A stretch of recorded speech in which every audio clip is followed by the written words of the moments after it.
Hello viewers, இன்னைக்கு நம்ம வீட்டில் என்ன சாப்பாடுன்னு பார்த்துடலாமா? செவ்வாய்க்கிழமை, அதனால் சைவ சாப்பாடு தான். சுட சுட சோறு, நல்ல கெட்டியாக சௌ சௌ சாம்பார்,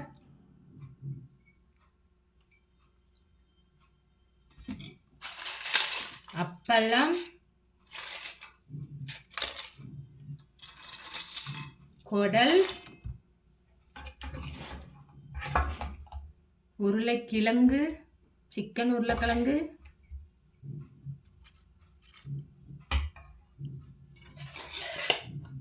கீரை கூட்டு. டெய்லி ஒரு கீரை சாப்பிடணும் ஃப்ரெண்ட்ஸ், அப்போ தான் நம்மளுக்கு நல்லது. ஓகே ஃப்ரெண்ட்ஸ், என்னோட சாப்பாடு பிடிச்சிருந்துச்சுன்னா என்னோட சேனலை லைக் பண்ணுங்கள், சப்ஸ்கிரைப் பண்ணுங்கள், கமெண்ட் பண்ணுங்கள் ஃப்ரெண்ட்ஸ்.